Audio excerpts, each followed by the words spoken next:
Hari ini kita mau ngebahas sebuah topik yang sering diremehin sama orang-orang, tapi sebenarnya topik itu tuh penting banget buat kehidupan kita nih teman-teman. Kalian pernah denger gak sih cerita tentang sebuah desa yang dulunya itu subur, hijau, tapi bisa dilanda kekeringan, ataupun tentang pencemaran tanah yang juga bisa bikin kasus keracunan nih teman-teman. Nah, maka dari itu kita tuh mau ngebahas nih tentang pentingnya pengaruh pencemaran tanah bagi kehidupan kita semua. Pada kesempatan kali ini aku nggak sendirian nih teman-teman. Pastinya aku ditemenin sama 9 narasumber yang akan menceritakan pengalaman mereka tentang keahlian di bidangnya mereka masing-masing. Langsung kita sapa aja kali ya. Halo teman-teman. Hai. Kita mulai perkenalannya dari sebelah aku aja ya. Halo, saya Safina selaku ahli agronomi. Halo, saya Vita selaku petani. Halo, saya Farah. Saya seorang aktivis lingkungan. Halo, saya Devi sebagai mahasiswa jurusan Kesehatan Lingkungan. Halo, saya Maya sebagai peneliti. Halo, saya Asifa sebagai dari Dinas Kesehatan. Halo, saya Fatih selaku pengusaha pupuk organik. Halo, saya Silvi selaku ahli kehutanan. Halo, saya Tika sebagai blogger. Wah, lengkap banget ya narasumber kita pada hari ini.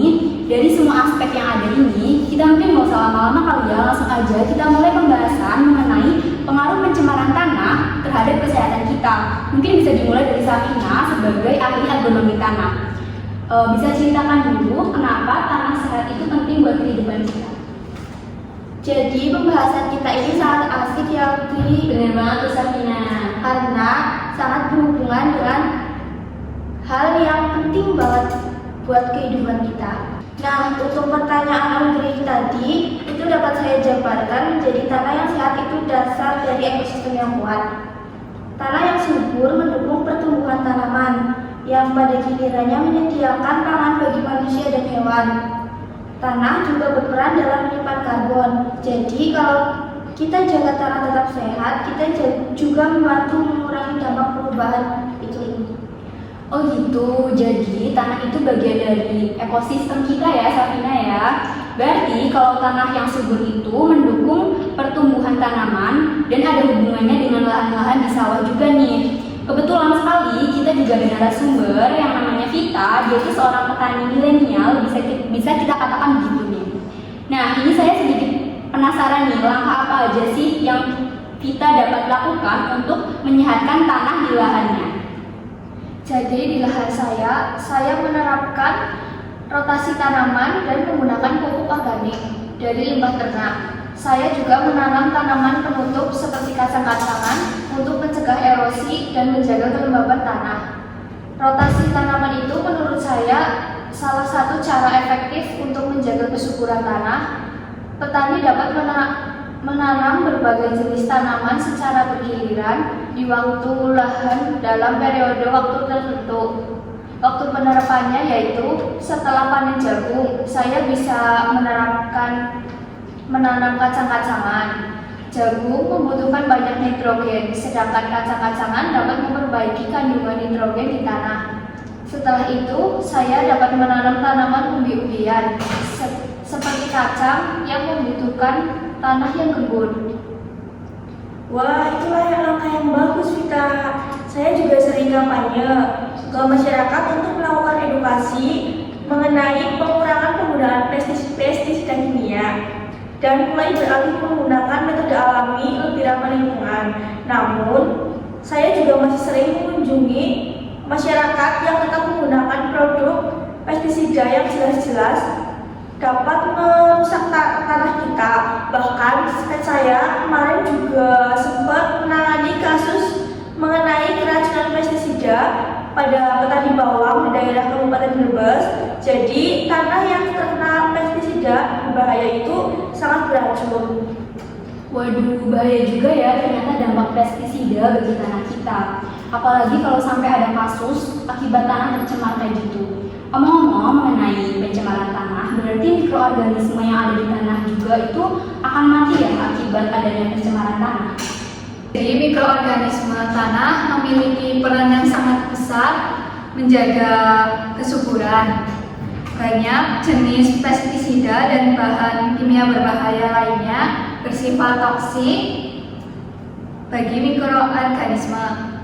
Jadi bahan ini dapat menyebabkan kematian langsung pada populasi mikroorganisme tanah. Saya penasaran, Dr. Maya, bagaimana bioteknologi bisa membantu dalam penyehatan tanah dan menjaga mikrobiologi dalam tanah. Ini sedikit saya jelaskan tentang mikroorganisme, yaitu mikroorganisme itu jenisnya ada seperti bakteri, jamur. Dengan bioteknologi kita bisa mengembangkan strain mikroba yang lebih aktif dalam mendekomposisi bahan organik dan membantu tanaman menyerap nutrisi. Ini bisa jadi solusi untuk lahan yang sudah terdegenerasi. Nah, mikroba dan bioteknologi memiliki hubungan yang sangat erat dalam upaya menyehatkan tanah dan pelestarian mikroorganisme tanah. Mikrobiologi memberikan pemahaman mendalam tentang keragaman dan fungsi mikroorganisme di dalam tanah. Sementara bioteknologi menyediakan alat dan teknik untuk memanfaatkan potensi mikroorganisme tersebut. Peran mikroorganisme dalam penyehatan tanah banyak sekali, salah satunya yaitu biopestisida dan monitoring mikroba. Oke, ngomong-ngomong setelah bahas tentang mikrobiologi dalam tanah, ekosistem tanah, dan bioteknologi dalam penyehatan tanah, pasti ada lah ya dampak dari pengaruh pencemaran tanah terhadap kesehatan kita. Kira-kira apa aja sih dampaknya? Sebelum mengenal dampak dari pencemaran tanah, kita terlebih dahulu nih belajar mengenai cara penularan pencemaran tanah itu. Jadi proses pencemaran itu dibagi menjadi 3 tahap. Yang pertama adalah bisa karena kita mengonsumsi tumbuhan yang hidup di lahan yang tercemar. Yang kedua juga bisa karena kita kontak langsung dengan kulit, dan yang terakhir karena inhalasi debu. Sementara dampak dari kesehatan yang umum akibat terjadinya pencemaran tanah ini antara lain kanker. Jadi yang paling bahaya ini adalah penyakit kanker. Kemudian ada gangguan sistem saraf, juga ada gangguan organ yaitu organ jantung, paru-paru, dan organ ginjal. Ada juga gangguan reproduksi kita yang berupa hormon kita juga, dan ada juga penyakit menular lainnya. Betul banget itu Audrey, seperti yang saya tadi bahas. Pestisida bahkan dapat membuat keracunan massal di Kabupaten Brebes karena penggunaannya sebagai pupuk. Pestisida memiliki banyak sifat kimia yang salah satunya pestisida itu sulit terurai secara alami dan bioakumulasi. Pestisida memiliki kecenderungan untuk terakumulasi dalam tubuh organisme hidup. Dampak bagi kesehatan juga nggak kalah main-main nih, seperti yang disampaikan oleh Silvi tadi dan sedikit yang saya tambahkan juga, bahwa pencemaran tanah dapat kita cegah dan kendalikan dengan berbagai cara. Salah satunya adalah pengolahan sampah yang baik, penggunaan pestisida yang secara bijak, pengolahan limbah industri, dan remedisi tanah. Meningkatkan kesadaran masyarakat tentang pentingnya menjaga lingkungan dan dampak pencemaran tanah terhadap kesehatan. Oke, sedikit membahasnya tentang salah satu pencegahan pencemaran tanah. Itu tadi kan disampaikan penggunaan pestisida dengan baik. Seperti yang kita bahas tadi, ada beberapa permasalahan yang akan ditimbulkan dari penggunaan pestisida. Nah, gimana nih tanggapan dari Fatin selaku penjual pupuk kompos yang dapat menjadi alternatif dari penggunaan pestisida? Penggunaan pupuk kompos sebagai alternatif pestisida merupakan langkah yang tepat untuk mewujudkan pertanian berkelanjutan. Kompos tidak hanya memperbaiki kualitas tanah, tetapi juga meningkatkan ketahanan tanaman terhadap hama dan penyakit. Namun perlu diingat bahwa penggunaan kompos harus dipadukan dengan praktik pertanian organik lainnya untuk mencapai hasil yang optimal. Kompos memperbaiki struktur tanah, meningkatkan kapasitas menahan air, dan menyediakan habitat bagi mikroorganisme tanah yang bermanfaat. Mikroorganisme ini berperan penting dalam mengendalikan populasi hama dan penyakit tanaman secara alami. Kami terus berinovasi untuk menghasilkan produk yang tidak hanya ramah lingkungan, tapi juga terjangkau bagi petani. Pemerintah kota juga sangat mendukung dengan adanya penggunaan pupuk kompos ini. Setuju banget tuh apa yang dikata Fatin. Dari sisi pemerintah juga kami sedang mengupayakan untuk mengurangi pupuk kimia dan mengganti dengan pupuk organik. Selain itu juga kami akan memberikan subsidi pupuk organik secara gratis untuk petani. Harapan dari kami adanya penggunaan pupuk kompos adalah meningkatkan kesuburan tanah dan mendorong pertanian berkelanjutan. Nah, selain yang disebutkan Asifa tadi, jangan lupa rehabilitasi lahan hutan juga bagian penting dari penyihatan tanah.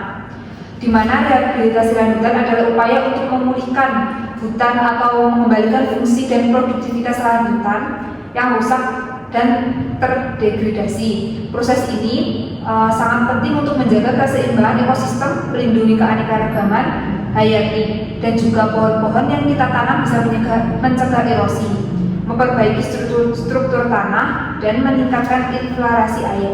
Salah satunya dengan cara reboisasi hutan dan penghijauan serta menggunakan pupuk kompos atau pupuk organik lainnya. Wah, saya setuju banget dengan pernyataan dari narasumber lainnya di sini. Saya sendiri juga mencoba menyebarkan kesadaran ini lewat blog saya. Banyak yang nggak sadar kalau tindakan kecil kita seperti buang sampah sembarangan bisa berdampak buruk ke tanah. Jadi penting banget untuk terus edukasi ke masyarakat. Selain itu saya dapat mempopulerkan teknologi ramah lingkungan dengan cara mereview produk-produk ramah lingkungan yang dapat digunakan untuk memperbaiki kualitas tanah, seperti biopestisida, pupuk organik, dan alat pertanian yang efisien. Saya juga akan berusaha mempromosikan pupuk kompos produksi dari Fatin untuk dikenal banyak masyarakat luar. Saya akan memanfaatkan platform blog saya untuk menyebarkan informasi, menginspirasi aksi, dan mendorong perubahan menuju praktik pertanian yang lebih berkelanjutan agar upaya-upaya untuk mencegah penyebaran penyakit serta kerusakan tanah dapat kita cegah. Oke, ternyata keren-keren sekali ya narasumber kita pada hari ini yang membuat kita tuh jadi tambah wawasan tentang penyihatan tanah serta pengaruh apa aja yang terjadi jika pencemaran tanah itu sampai terjadi ke tubuh kita. Nah, maka dari itu, yuk kita mulai dari diri kita sendiri untuk melakukan perubahan kecil dalam kehidupan kita sehari-hari. Ayo kita bersama-sama menciptakan lingkungan yang bersih dan sehat untuk generasi mendatang. Oke, karena keterbatasan waktu nih teman-teman, mungkin kita bisa sudahi sampai di sini aja ya podcast kita pada kali ini. Terima kasih, sampai jumpa.